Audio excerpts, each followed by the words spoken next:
Greetings, Word Horde. We're here with an exciting option for you, a version of our podcast without any ads. That's right. No advertising interruptions, just the content you love, ready to go in your favorite podcast apps like Spotify and Apple Podcasts. It's another way to support the show, ensuring that we keep bringing you the word stories and language explorations that you love. Try it at waywardradio.org/ad-free. And it's affordable. For just a small subscription fee, you can enjoy A Way with Words uninterrupted, except by us. Plus, it makes a great gift. Know somebody who loves language as much as you do? Give them the gift of words. Easy to sign up, easy to enjoy. It's the same A Way with Words, just streamlined for your listening pleasure. Go to waywardradio.org/ad-free. Support us, support the show, and enjoy an ad-free listening experience. waywardradio.org/ad-free. Thank you. You're listening to A Way with Words, the show about language and how we use it. I'm Grant Barrett. And I'm Martha Barnett. In an earlier episode, we talked about items found in old library books, like somebody stuck a four-leaf clover in there and forgot about it, or an old receipt. And after that, we heard from Mac McClelland. He's a volunteer at the Norman Williams Public Library in Woodstock, Vermont, evaluating donated books for fundraising sales. And Mac emailed us a photo of his all-time favorite find. And it's a brief note on a sheet of binder paper, and it reads, "Dear Tooth Fairy, I lost 2 teeth by accident, and I was wondering if I still get a prize. From Carter." And Grant, you've seen this. It's the most adorable little note. With all that little kid handwriting and all those little kid misspellings. Oh, yes. That just breaks the heart. Does he get a prize? And, of course, it took a while to decipher it because he spelled Tooth Fairy T-U-S-E. F-A-R-R-Y, and prize was P-R-I-S, and it's painstakingly written in pencil. But, you know, what's really sweet is that at the top in ink, somebody wrote in the date. So you can just imagine somebody in Carter's family found this adorable note, scribbled the date on it, stuck it in a book, but then forgot about it. And Mac, the volunteer who found it, said he'd love to return it to Carter's family as a keepsake. What's the date on it?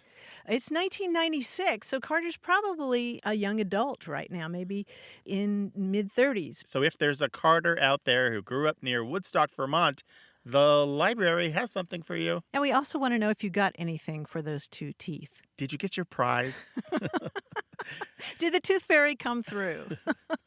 We love seeing adorable things from kids. What was the adorable thing that the kids in your life wrote? What was the thing that really must be shared? Send it to us in email, words@waywardradio.org, or share it to us on Instagram. Our Instagram is @waywardradio. Hello, you have A Way with Words. Hi there. This is Rick from San Diego. Hey, Rick from San Diego. This is Grant from San Diego. How you doing? Doing wonderful. I was hoping that you could help solve a family word mystery for me that's been hanging over my family for decades. Oh, my. This sounds threatening. No, it's not threatening at all. It's very, very sweet. So my beloved grandparents from St. Paul, Minnesota, who we fictionally refer to as Nana and Papa, they passed on, but they lived into their 90s. But for every birthday, for me and my sisters, they would always say or write in our cards, "Wishing you many happy returns of the day." And we just never really understood it, and my parents didn't either. And so as the years went on, we were kind of too embarrassed to ask what it meant. But we kind of felt like it was some kind of sweet sentiment. Yeah, just for birthdays. Just for birthdays. It's a lovely sentiment, and often you hear it as just many happy returns, right? Yes. But less and less, Grant. I don't usually hear that phrase anymore, many happy returns. Yeah, it's got an old-timey flavor to it, but I agree that it is a sweet sentiment. There's something charming about it, maybe even lovely. Yeah, and I love that they used the original form of it, "Many happy returns of the day," and it's actually very straightforward. They're hoping that that day returns again and again and again, that you enjoy many more birthdays. And it's a phrase that goes back to at least the early 18th century. The earliest we can find is by an 18th century priest named William Taswell, who wrote, "And to wish we may see many happy returns of this day, many happy New Years." So he was talking about many, many more New Years to come, that New Year's Day returning again and again and again. And then later, Samuel Johnson wrote, "Now the new year is come, of which I wish you and dear Mrs. Gastrell many and many returns." So again, you get this idea of that year just coming back and back again, and that's the idea that informs that phrase. So what's returning is the holiday. The birthday comes again, the new year comes again. It could be Christmas comes again, or an anniversary comes again. Some special day comes again, and in between those two birthdays or those two New Years, everything is happy, and that's what they want for you. Wow, wow, I did not expect that. That's Yeah. amazing. Thank you so much for helping you solve this mystery for my family that's kind of been over us for the last several decades. Well, I would like to wish you, Martha and Grant, many happy returns of the day. Oh, well, thank you. Yes, absolutely. Thanks, Rick. We appreciate it. Take care now. Thank you very much. Take care. Bye bye. Alrighty. Bye-bye. I bet there are a lot of people who, just like Rick, going, "Oh," because it is one of those expressions that you've heard it, you've read it. Maybe Mm-hmm. somebody wrote it in a card to you, and you just kind of said, "Oh, it's kind of like sincerely yours," or Mm-hmm. "Dear Martha." We use dear and sincerely, even though they might seem a little affected or outdated. Yes, when I think of people wishing other people happy birthday online, I think more and more I'm seeing people wish them another ride around the sun or something Yes. like And it's that. literally the same thing, right? Yeah. Mm-hmm. When the Earth gets back to the same place around the sun, which Yeah. is another anniversary. Yeah. Well, there's something in your history, something between you and your siblings, maybe, or your parents, or something between you and your kids, a thing that you say and you've passed amongst yourselves without really wondering what it meant until now. This is the place to find out. We can help you explore it. 877-929-9673. Email words@waywardradio.org.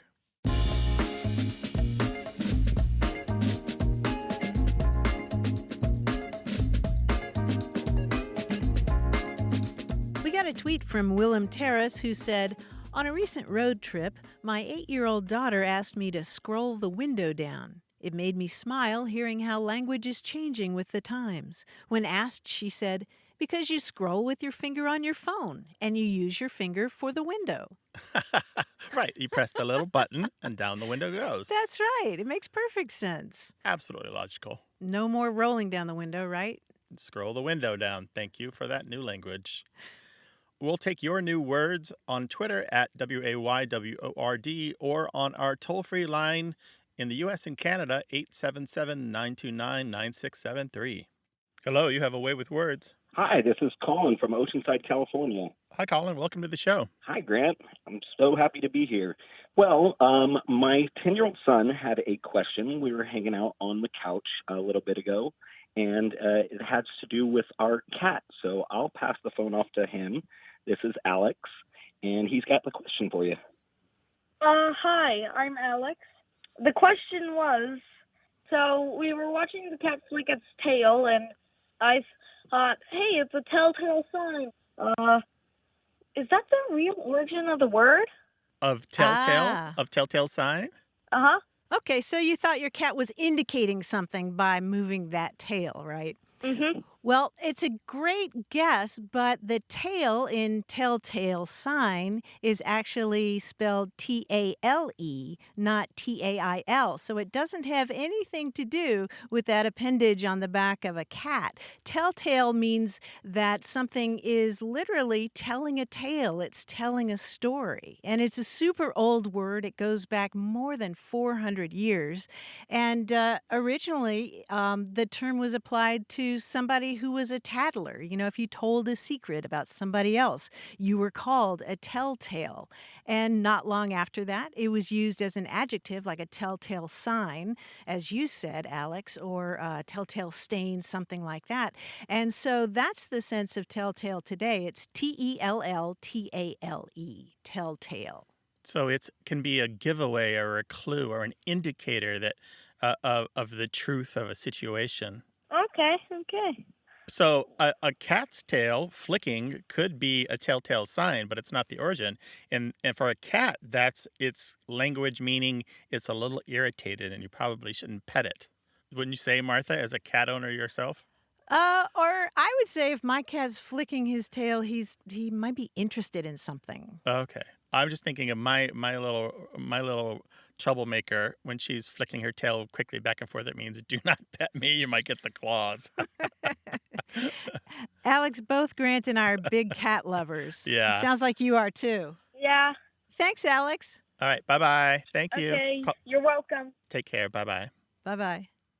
Grant, probably all the sailors out there want us to be talking about the telltale on a sailboat, which are those narrow ribbons that you sometimes see attached to the boat's sails or elsewhere on the boat. And you watch how they're blowing in the wind so you can see how the air flows across the sail. So a telltale there is this little strip of fabric that tells you if your sail is set for peak performance. And if not, you need to adjust. That's right. And there are also telltales that are used in machinery showing supply levels or the direction that a particular part is facing. Mm-hmm. So if you have something that's hidden from view, a telltale will show you if it's right or left or up or down, if your supply is high or low or so forth. Right. And I've never been to Australia, but I would love to go just to hear people talking about the rear indicator light on a car. They call those telltales. Oh, I love that. And by the way, we can't leave this without a quick quote from The Telltale Heart, that 1843 story by Edgar Allan Poe. I admit the deed. Tear up the planks. Here, it is the beating of this hideous heart. I mean, it is still an astonishing story after all these years. It still is chilling. This man who feels this guilt and he can hear the heart of this person he has put under the planks of his house beating in its his ears. vengeance at him. Oh. Talk about telltale. 877-929-9673.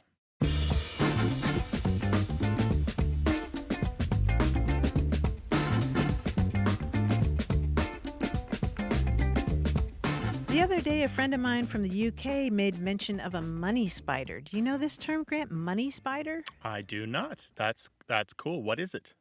It's literally a small spider that comes down on a long thread from a ceiling or from a tree over your head. And there's a superstition that if you see a money spider and it lands on your shoulder, you'll come into some money soon. Oh, how about that? I love it. So it's any kind of spider that comes down on a thread and lands on your shoulder. Yes, they're usually Okay. really little. And in this country, apparently you say money spinner. Money spinner. Okay. Mhm. Oh, I love the ones where language and folklore coincide. Yes. May a money spider or a money spinner land on your shoulder. Thank Don't be you. In our afraid. house, we protect the spiders because they stop the other bugs. Oh, we do too. Get that glass and an index card and carry them outside. That's right. Where do folklore and language intersect in your life? 877-929-9673 or words@waywardradio.org. More of what we say and why we say it as A Way with Words continues.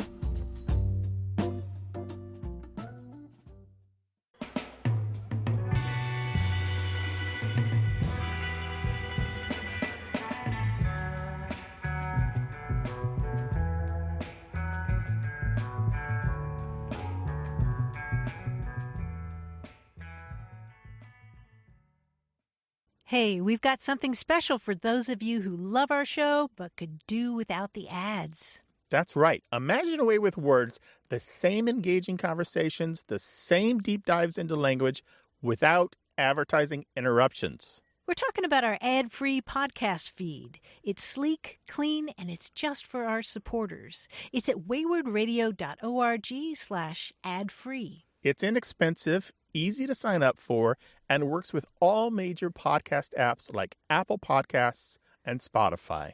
It's an affordable way to support the show and get a seamless listening experience.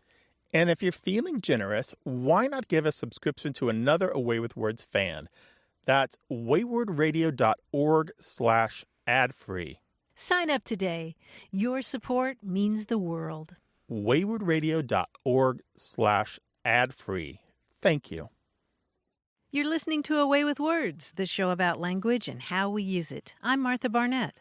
And I'm Grant Barrett, and we're joined by game show writer, comedian, and our quiz guy, John Chinesky. Hi, John. Hi, Grant. Hi, Martha. Thank you John. guys for following me on all the things I do. You're so sweet. I have a really interesting quiz today, I think. You know, it always annoys me when people talk about astrology because astrology is just limited to 12 constellations, and astronomy has so much more and more interesting constellations in the night sky.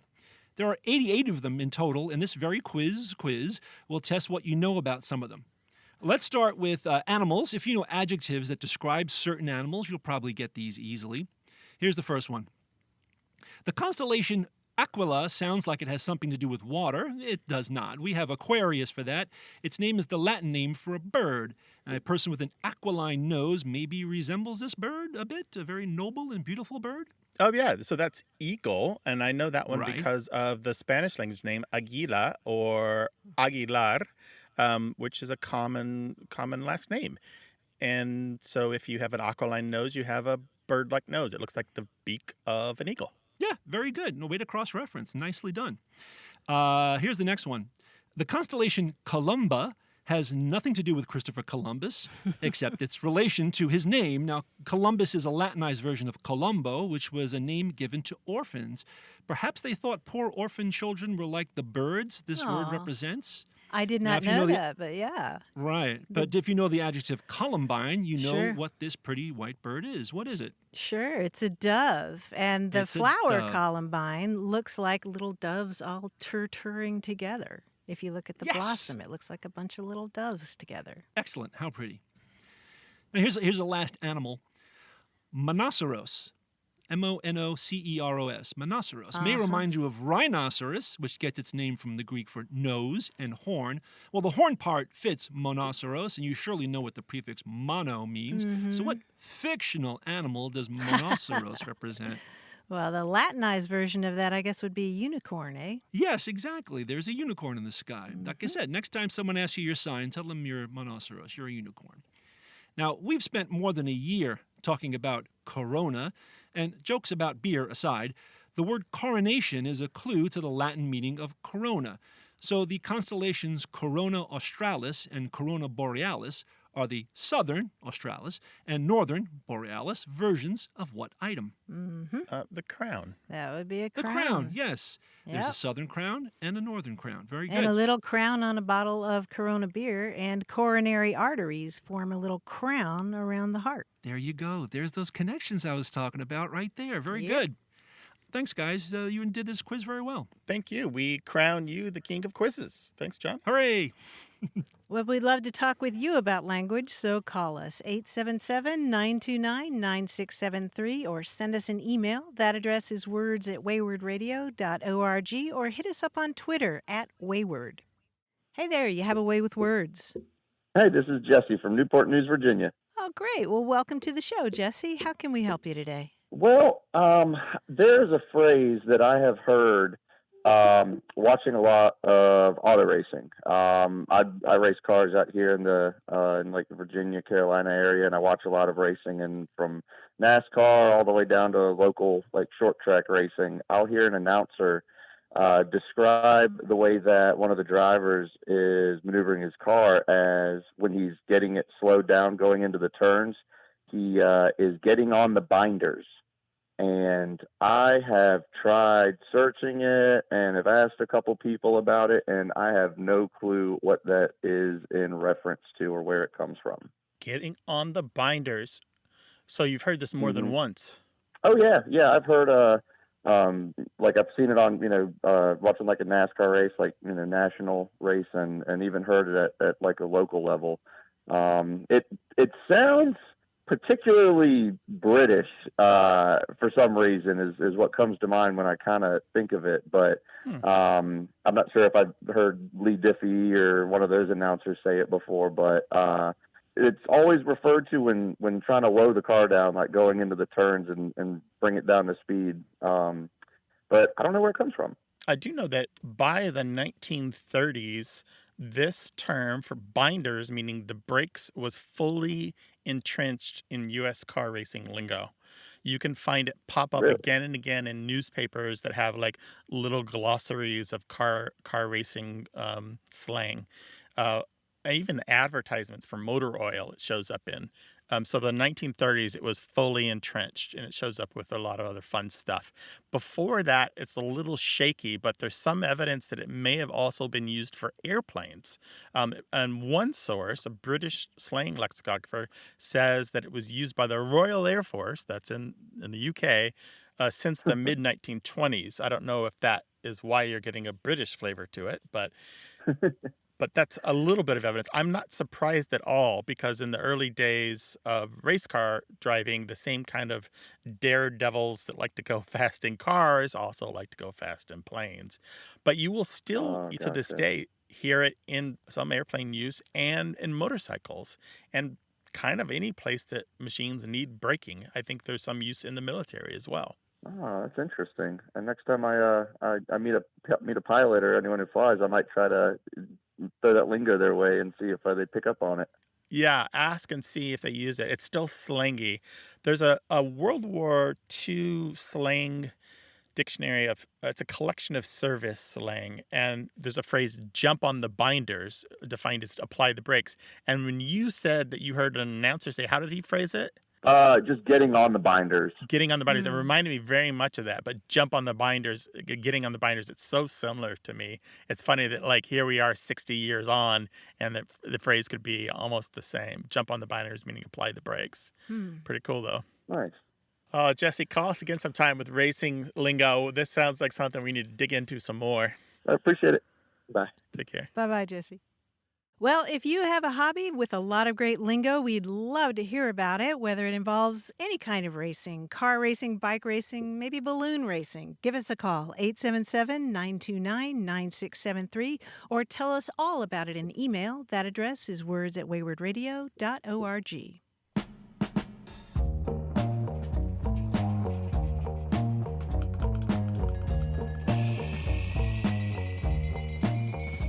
We talked not long ago about the expression, not my circus, not my monkeys. Meaning, it's not my problem. I'm not involved. Yes, and that prompted an email from Nellie Cooper, who's a professor of French and Russian at Northern Michigan University in Marquette. And Nellie says that there is an expression in Russian that I just love. It translates as, the circus left, the clowns remain. Oh, that's good. How often has that happened? And I Googled that, and in fact, you can buy T-shirts with that saying in Russian. The circus left, the clowns remain. Oh, it just reminded me being in college where a friend comes over, brings some friends you don't know, and you're like in the kitchen just Yeah. preparing stuff. And you come back in the living room and your friend is gone, but their Yep. dumb friends that you don't know are still there. You're like, ah, this is all they did. They came by just to dump off their dumb friends.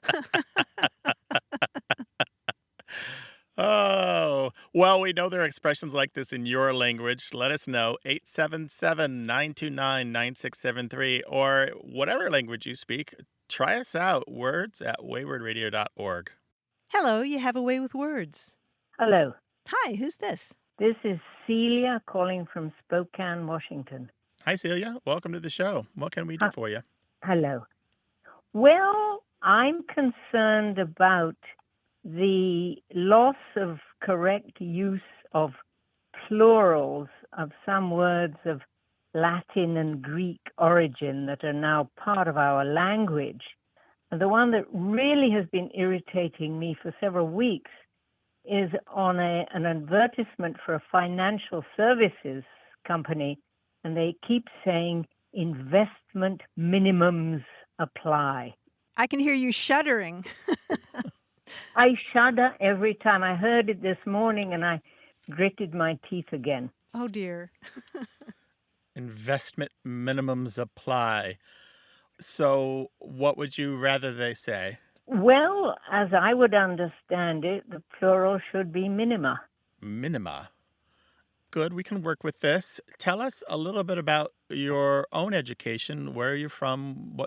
What's your schooling? We can hear that you're not from North America, probably? No, I was born in London, in England, and I had a pretty multilingual education in Belgium, Sweden, and Finland for the first 11 years of my life.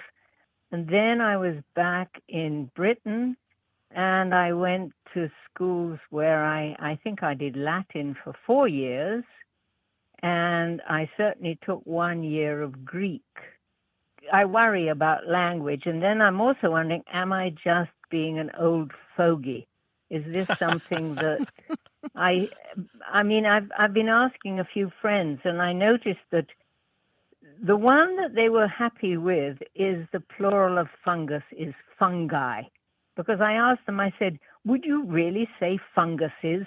And they said, oh, no, that's fungi. All right, Celia, let's circle in on this. So you had the benefit of a multilingual education, which I am so envious of. You're in a great position to talk about this. And most Americans don't grow up in an environment where Greek and Latin are anything that's even offered to them, even at a college level. Grant's right. It's increasingly rare, unfortunately. But to go back to minimum, the plural of it being minima, that is a very British usage. That is something that's far more common in the UK. Do you also say maxima for the plural of maximum? Oh, yes. And if I was really being scrupulous, I would say stadia instead of stadiums. Yeah, we have this degrees of nativization that happens with foreign words. And to be honest, these Latin words still are foreign. They slowly, each one of them takes their own path into English, and they're kind of like children. They get further and further away from their home until, before you know it, they have their own lives and families. And Right. some of them are fully English now, and so they take an English plural. And some of them still feel very Latin, and so they take a Latin plural. And the ones that feel most Latin tend to be those that are especially connected with the scientific fields. And so that's why a word like fungus probably will for a long time have fungi as a plural. And same for things like spectrum, spectrums by non-specialist, spectra by specialist, and so forth. Foci for focus, or focuses. We have many of these again and again and again. But we can only take this so far. Should we stop using agenda as a singular and instead say agendum? Yeah, what do you think about that one, Celia? Do you use a plural verb with agenda? I would say somebody would have different agenda. Yes, I guess the problem becomes, do we then put it back into the singular and say, this is my most important agendum? I think that would be a difficult one to go back to. Exactly. But yes, the Latin agenda means the things that you have to get done. It is plural. Right. Well, Celia, I've got to tell you, you certainly have this precious store of knowledge that clearly you cherish, and rightfully so. And it is, if I could have had your childhood and all those opportunities to live in Finland and Sweden and to learn Latin and Greek, how delightful that would have been for me. Because I was into languages at an early age. But right. And this is what gives you that special eye. You have this watchful eye on the language. This is how you have this special observance. Well, it adds richness to my life. It really does. Mm-hmm. Exactly. Yeah. Thank you so much, both of you. All right, Bye-bye. take care now. Bye-bye. All right. Bye-bye. Bye-bye. 877-929-9673 or send an email to words@waywardradio.org. Hey there, you have a way with words. Hey there, I'm Stu. Hi, Stu. Welcome to the show. Where are you calling from? I'm calling from Suffolk, Virginia. It's a little hamlet outside the Virginia Beach and Norfolk area. Welcome to the show. What's on your mind? Well, it's the word cumshaw. I worked some Navy bases nearby, and all my life I worked with people that say, I'm a cumshaw this, I'm a cumshaw that. And I always thought it was some secret Navy code because no one would ever give me a definition, a real definition of it. I think we can help you with this, Stu. I think we absolutely can. So, so a cumshaw artist is someone who is clever about doing trades in the military. And this is a real art in the military because you don't necessarily have the what you want when you want it, as you might remember if you've been in the service yourself. Yes, I've been in the Army. Yeah, in the Army, there we go. It might be as simple as trading cigarettes to, have somebody look the other way when you come in after lights out. Or if you need a part for a machine but don't have it, well, a cumshaw artist knows people. And through a complex series of favors and trades, they can get that part and get it ready to be installed. And usually food and booze are a part of the trades, and maybe even an entire machine. It'll just appear there in the morning, thanks to a cumshaw artist. Maybe not officially checked out of where it came from, but maybe officially checked into its new home. After all, it all belongs to Uncle Sam, right? So that's cumshaw. To cumshaw is clever trades. Sometimes it's really, really clever stuff like swapping use of someone's car for your date night and return of a load of fresh meat for the next barbecue. Maybe the guys who eat in your mess are all tired of chicken, and some other guys in another mess are all tired of pork. So you put those two supply chiefs together and take a little off the top for your own. He's usually a really friendly guy. He's fun to talk to, and he just knows what to do to get the thing that you want. And maybe it's not strictly legit, but it's never completely outright illegal, Okay. But there's a really interesting history to this word. It's 200 years of history behind the word cumshaw, Stu. Well, tell me about it. Well, it goes back to when the British started their history in the port of what is now the port of Hong Kong in the early 1800s. The British were trading with the Chinese. And in Mandarin, there is a word, if you'll forgive my pronunciation, it's something like ganjie, which basically means a gift or a present, or can be used as a thank you. And in a dialect spoken in the port city of what is now Xiamen, there's another word which is similar, gamxia, which means about the same thing. And these two words sounded to the Englishmen like the word sounded like cumshaw. And so they'd hear this word not only from children and beggars on the street asking for food or coins or gifts, but also from Chinese translators and trading port officials who were looking for payment before doing their jobs. Now, sometimes that payment was official, but sometimes it was a bribe. Oh, that's interesting. That term just kind of became entrenched in the Royal Navy. And then when the American forces started spending their time in China, they also picked up the term from the Royal Navy. And you can find as early as the 1830s, it shows up in American newspapers, things called cumshaw boxes, which meant present boxes, these really ornate Chinese-made boxes that you could put presents in to give to people. So, Stu, how about that? A lot of history behind that word. I've wondered most of my life, I'm in my 70s, and I wondered most of my life what the official definition of cumshaw was, and just you've really filled me in on the history of the word, not realizing it actually came from the port of what I know is Hong Kong. And Stu, thank you so much for sharing those memories. Thank you all so much, and have a blessed day. Bye-bye. Bye-bye. You too. Bye-bye. Well, if there's a word that you've been wondering about all these years, we'd love to talk with you about it. So give us a call, 877-929-9673, or spill the whole story in email, words@waywardradio.org. More about what we say and why we say it. Stick around for more.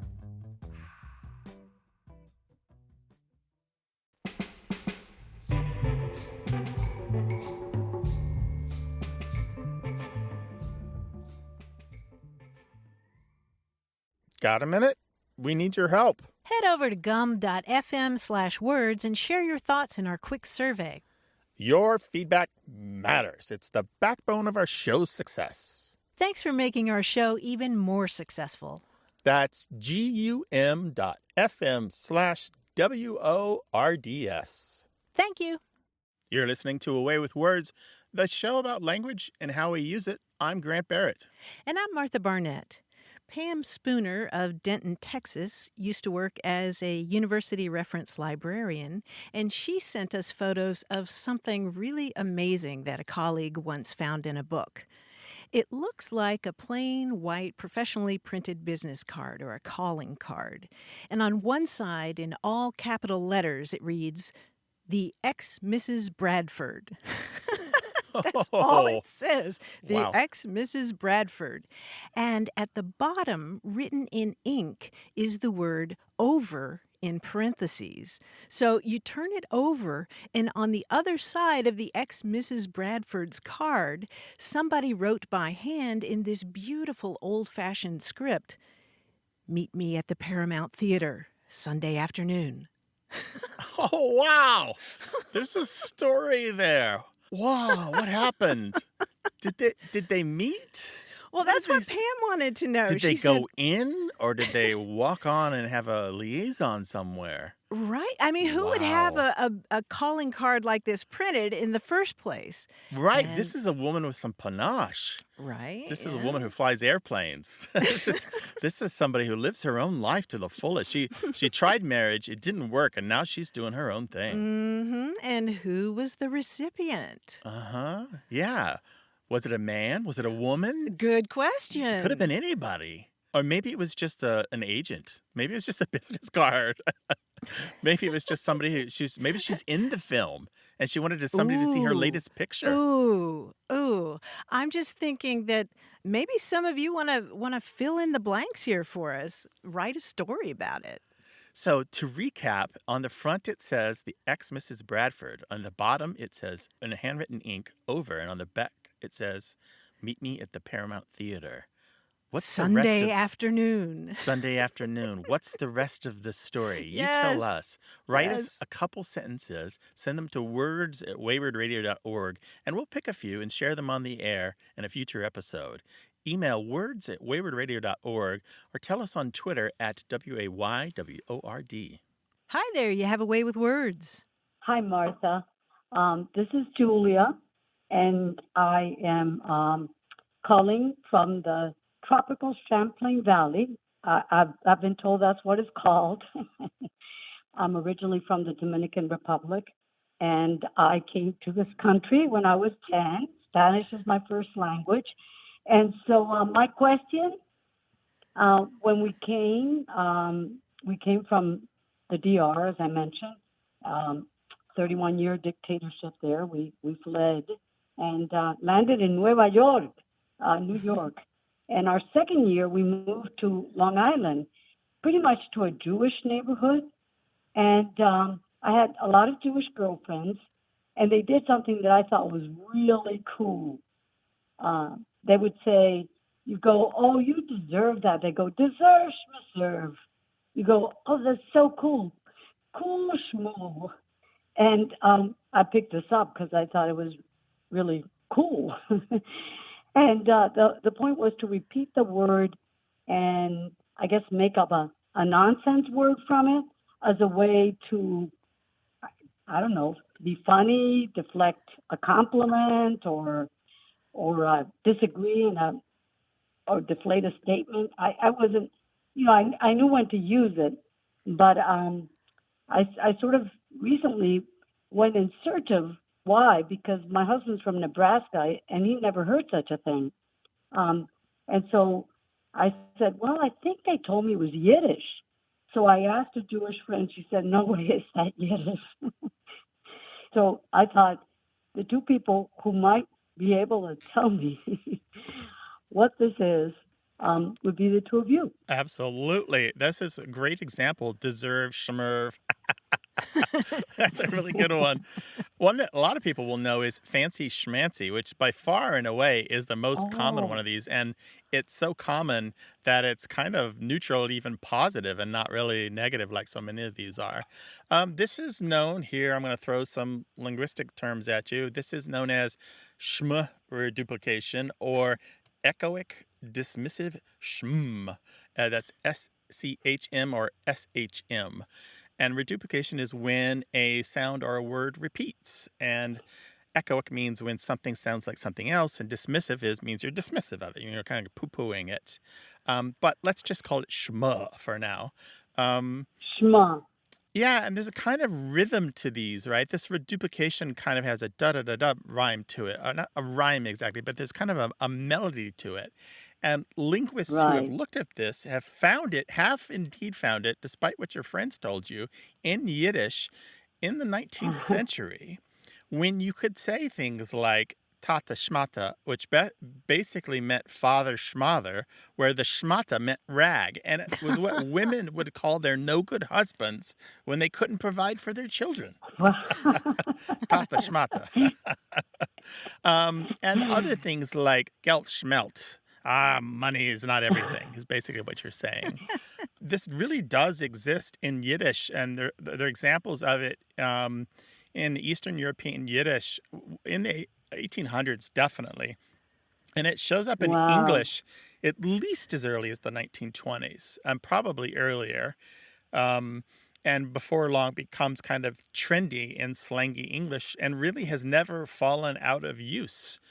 And still Really? is kind of, still is popular today. Is it always like an SH or SCH prefix to the second repetition, or just any playful nonsense way of Well, saying? that is a wonderful question, because in this particular kind of reduplication, where we're using this Yiddish-derived kind of dismissive form, it is a shma, SEHM or SHM.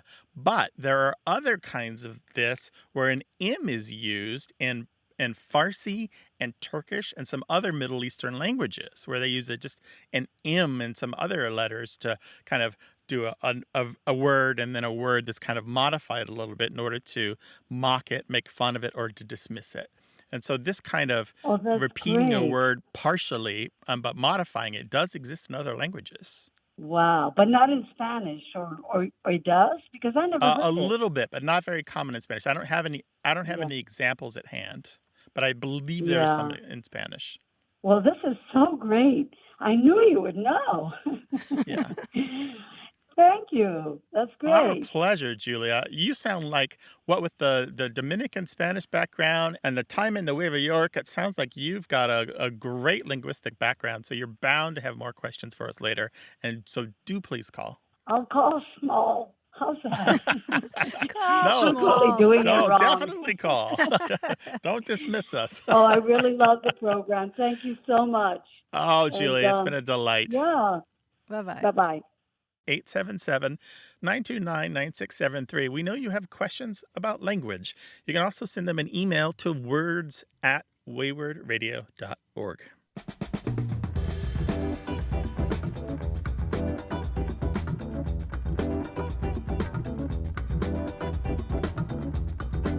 There's a 1946 article in California Folklore Quarterly that's titled Folk Sayings in a Pioneer Family of Western Oregon. And I've had a lot of fun going through this and seeing some of the sayings that were popular as people were starting to settle the state.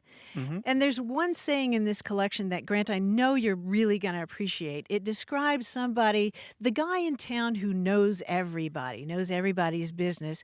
The saying goes, he knew everybody and why they left Missouri.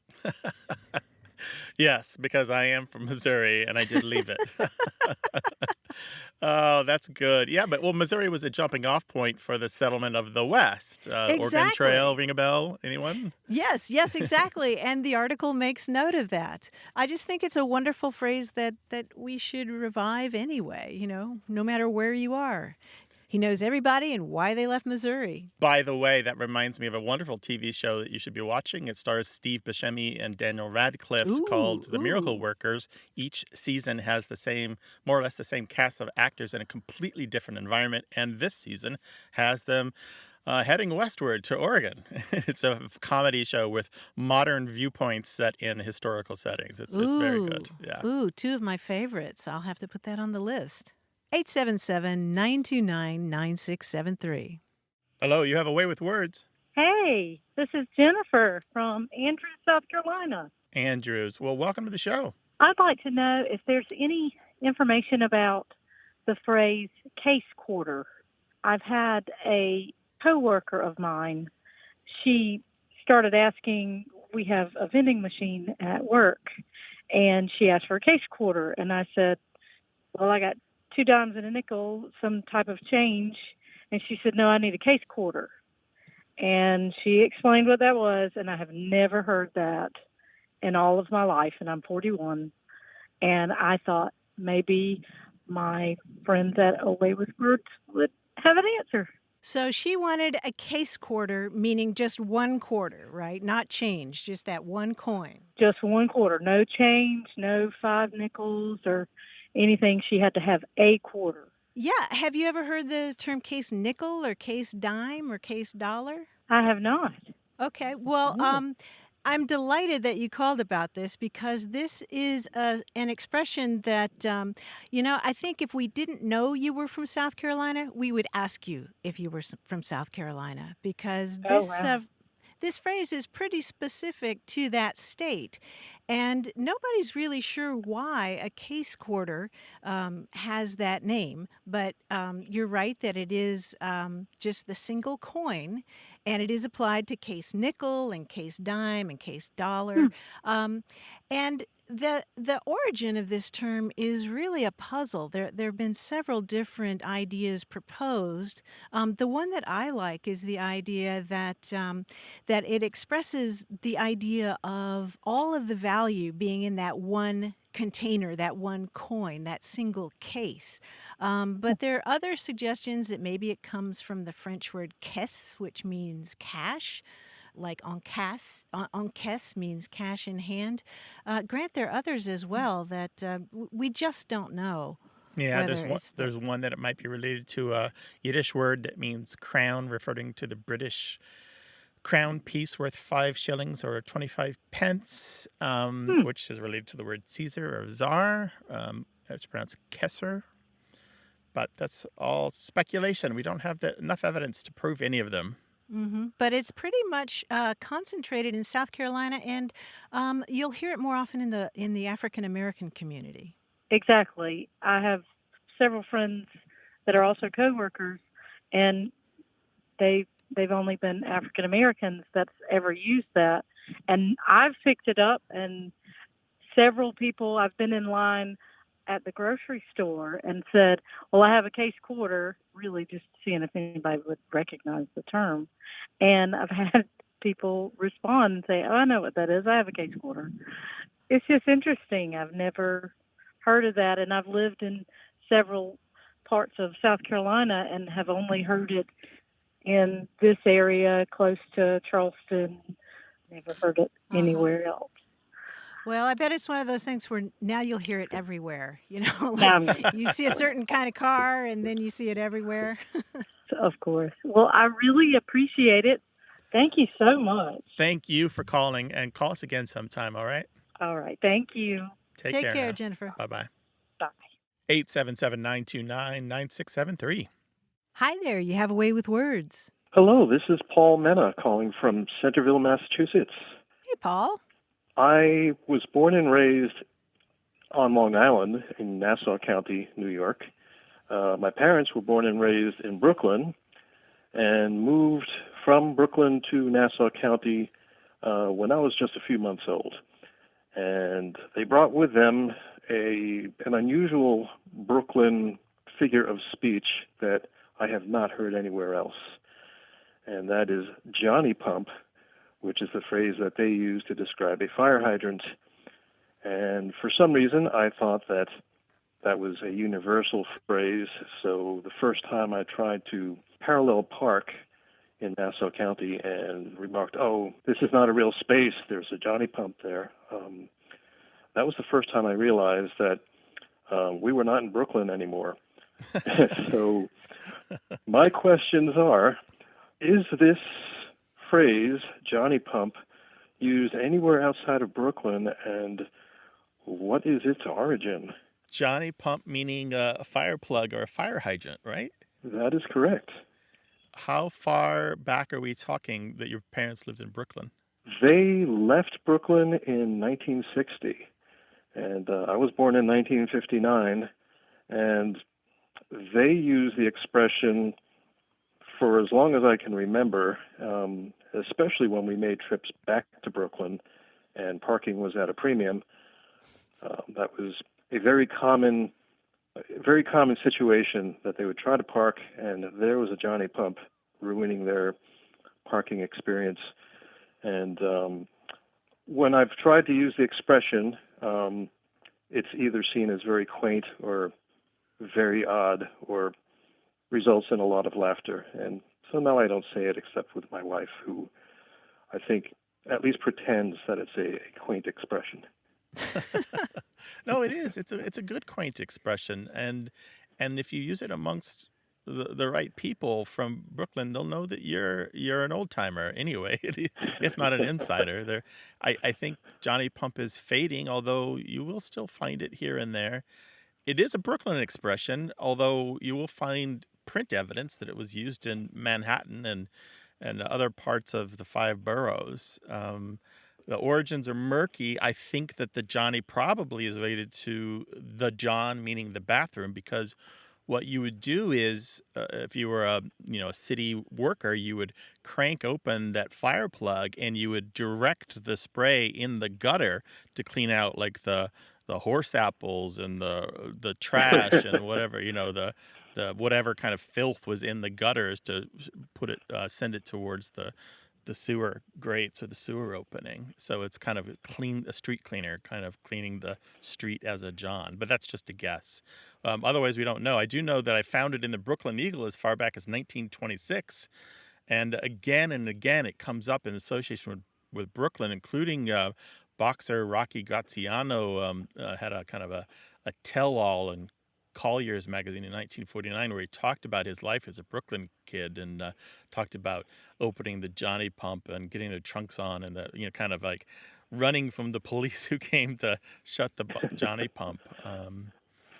But you'll find similar stories again and again throughout the 30s and 40s and 50s of people talking about, the hot summers and opening the Johnny Pump. But yeah, hang on to those old terms. Those mark you for who you are and where you're from. Those are good ones. Johnny Pump. You and Rocky Graziano remember the Johnny Pump. And your wife. And your wife.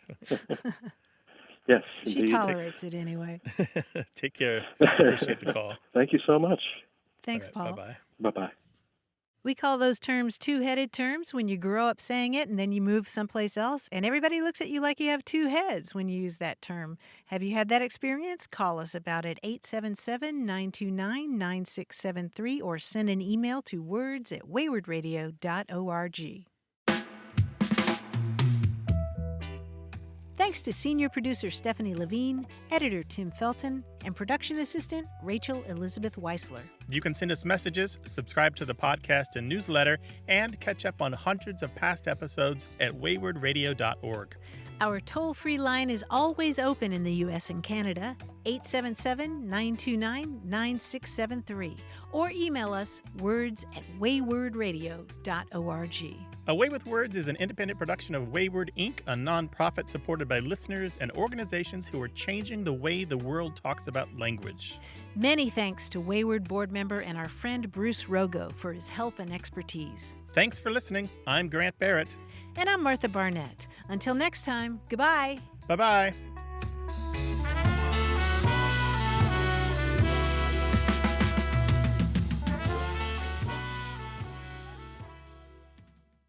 Hey, listeners, we have a favor to ask.